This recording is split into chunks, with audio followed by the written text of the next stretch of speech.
In 1590, an English explorer returned to a colony he'd helped establish, only to find it gone. No bodies, no buildings, no signs of struggle.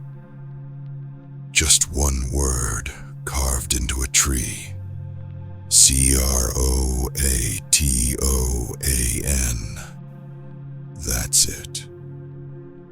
No journal, no final messages, no graves. Just silence. This is the story of Roanoke, America's first great mystery.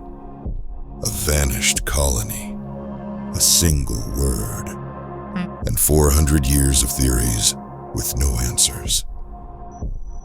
Part 1, The Dream of Empire. Let's rewind. It's the late 1500s. England, under Queen Elizabeth I, is late to the global empire party. Spain and Portugal are raking in wealth from the Americas. England, still watching from the sidelines. Enter Sir Walter Raleigh, courtier, adventurer, and colonial dreamer. In 1585, Raleigh is granted a charter to establish an English settlement in North America. His goal: claim land, spread Protestantism, and, of course, find gold. The site they choose is Roanoke Island, off the coast of what's now North Carolina. Part 2, the first attempt.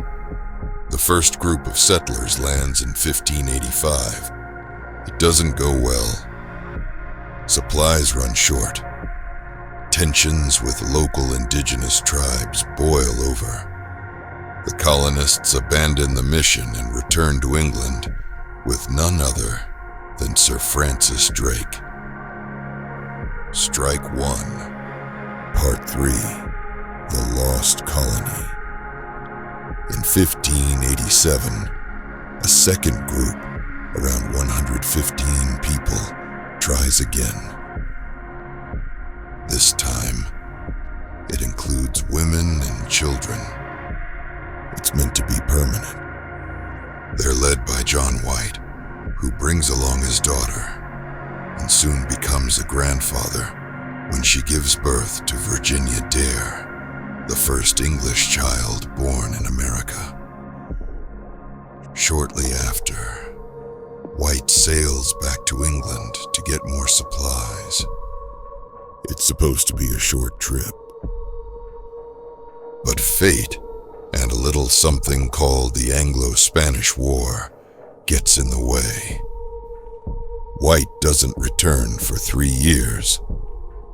Part 4, The Disappearance. When White finally makes it back in 1590, he finds nothing. The entire settlement is gone. The buildings have been dismantled, not destroyed, just gone. There are no signs of violence, no bones, no graves. Just the word CROATOAN carved into a post, and the letters CRO etched into a tree. White had told the colonists to carve a cross if they were in danger. There's no cross. So, did they leave peacefully? Relocate? Assimilate? We don't know. White never finds them, and no one ever hears from the Roanoke settlers again. Part 5, Theories and Speculation.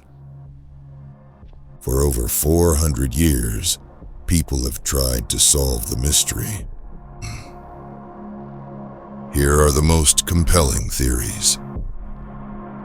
Theory 1. They joined the CROATOAN tribe. The most plausible theory is that the settlers relocated to CROATOAN Island, now known as Hatteras Island, and assimilated with the local indigenous population. Some later settlers reported seeing blue-eyed Native Americans and English-style structures among certain tribes. Theory 2. They were killed by hostile tribes, or the Spanish. The colonists may have been attacked by other indigenous groups, or by Spanish forces from Florida.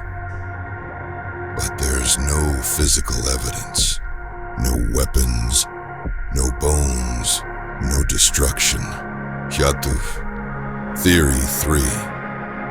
They starved, split up, and died inland. Some believe they left Roanoke in search of better resources and never made it. Disease, starvation, or harsh winters could have quietly wiped them out. Theory 4. Something stranger. Edgar Allan Poe's last recorded word, CROATOAN. The word has shown up in other strange disappearances. Even H.P. Lovecraft used it in his stories. Coincidence? Maybe. But it's only added to Roanoke's eerie mystique. Part 6. Legacy. Roanoke has become a blank canvas for speculation. Books, TV shows, horror stories. It's inspired them all. Dadrichutano. But beneath the myth is a story that's deeply human. A group of people, men, women, children, who vanished from the historical record. They weren't ghosts. They were settlers. Outsiders. Caught between worlds. They risked everything and left behind nothing. Outro. So what really happened to the lost colony of Roanoke? We may never know. But sometimes, the absence of answers is what keeps a story alive. And Roanoke's silence still echoes through the centuries.